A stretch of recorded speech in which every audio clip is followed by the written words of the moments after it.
Okay, taking a look at a Ruger 1022 scope mount. This is the DNZ Products Game Reaper one-piece precision mounting set of rings for the Ruger 1022. In this video, I'm going to give you a close look at this product and show you what it looks like installed onto my Ruger 1022. One thing that I noticed about this packaging here, it is like heat sealed at the top, and that's kind of a bummer because I don't like to destroy the packaging getting into it because I like to keep my packaging, but I don't know that I've got much of a choice. Okay, let's have a look here. Recommended torque 25 inch-pounds for ring screws only. Made of billet tempered 6061 T6, one piece machine designed for extreme accuracy. Ring placement allows extra eye relief adjustment, eliminates the need for windage screws. Fast installation requires no special tools. Lightweight, approximately 1/3 the weight of steel. Perfect ring alignment, no lapping required. Eliminates or reduces scope damage from tightening rings. Up to 4 times more thread length.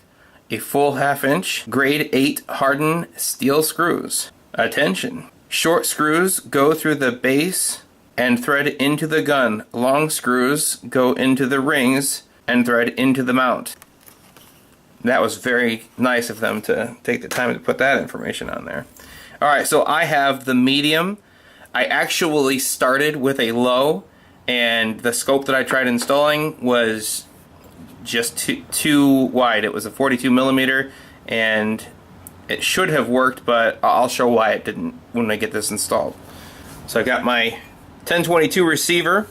When I'm doing a scope base or a Picatinny rail, I really like to have access to the underside of the threads too. When I put my blue Loctite in, I like to be able to clean it all up before I start putting the rifle together. I have in the past put Picatinny rails on, and then I just get blue Loctite seeping through here and just making a mess within. So I like to strip it all down before I do this. Extra step, extra attention to detail. It's just how I like to do things. So let's get started on putting the screws in. They provide the Allen wrench, and that's nice. I mean, the Allen wrench can't cost but maybe 20 cents to include, but it's something that they include, and nice I don't have to go hunt one down.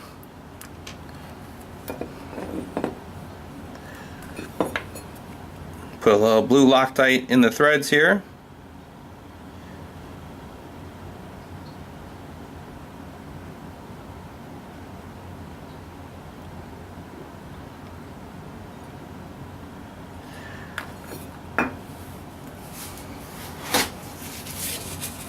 Wipe off the excess from the top.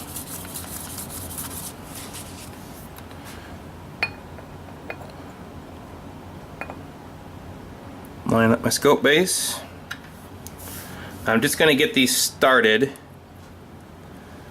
I'm not going to tighten the first one all the way down. I'm just going to get it started so I can line everything up and get everything going.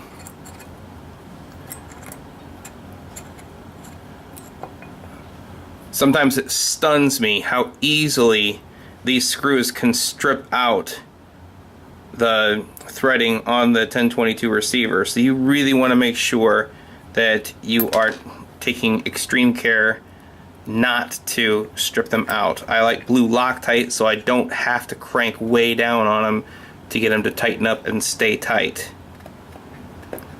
Might even be using a little bit too much blue Loctite, but I'll clean up the excess here. Just want to make sure that I can install it once and be done with it. Put a little bit of finger pressure on them, taking extreme care not to strip these threads, which I have done so much. It's so easy to do. But just giving it just a little bit of torque there. Double check everything.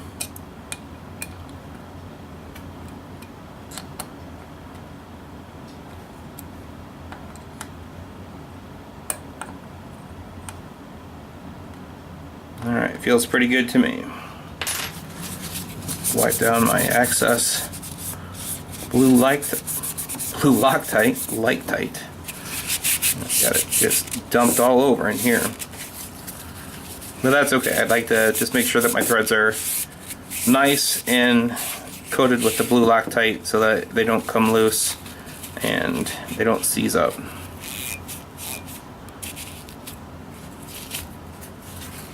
Alright, well, let me put the 1022 together and then I will put the scope on and set the rings in place.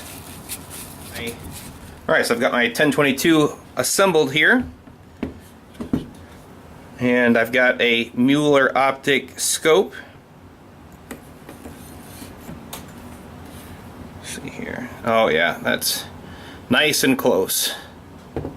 I had the low mount and it was too low, so I had to go to the medium. I was actually making contact because of this collar here. This adjustment was actually making contact, and I think that it would have torqued the scope when I put pressure down, when I clamped it in place. So I'm not going to really do more than just get these screws started so that I can get my eye relief set and make sure that I'm level. But I will say that these screws are a lot longer than most scope ring screws that I have seen, so that's nice. A little less chance of stripping out your threads, a little more secure. Okay, and here we are all installed. You can see that we have a nice narrow gap between the scope here and the barrel. See that nice short gap, and that's with the medium rings. Had the low rings, and with the low rings, this section of the scope was actually making contact with the barrel before I even started clamping it down with the top portion of the ring. So I knew that that was not going to work. Decided to save this for the next build. I'll probably put like a red dot in it. Just need to find one that has a silver finish that has a 1-inch diameter. I think that that'll look pretty nice. But I really like the way that this scope mount attaches your scope to your receiver.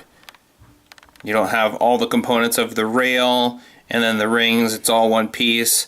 You don't have to worry about the rings misaligning and putting unneeded torque on the tube of your scope.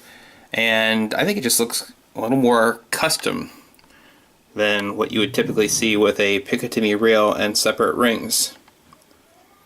You see the color here. There's a few shade differences here, and I don't know that it shows up on camera very well. And it's not a huge deal to the human eye either, but you've got kind of the steel look of the receiver, and then the kid trigger group has kind of a white aluminum look to it, but that matches the white aluminum look of this mount. And then you've got the very silver scope, but everything kind of goes together very well. And I kind of like this tan and stainless look. When you have tan and black, the black kind of jumps out and just pops. And the silver is light colored like the tan, so I think that that goes together well. You don't see it a whole bunch though. Alright, well, it's a big world out there, and we're bound to run into a shady situation. Until then, keep your gear on you. I'm really, really sorry. I apologize unreservedly. I offer a complete and utter retraction. The imputation was totally without basis in fact and was in no way fair comment and was motivated purely by malice. And I deeply regret any distress that my comments may have caused you or your family. And I hereby undertake not to repeat any such slander at any time in the future.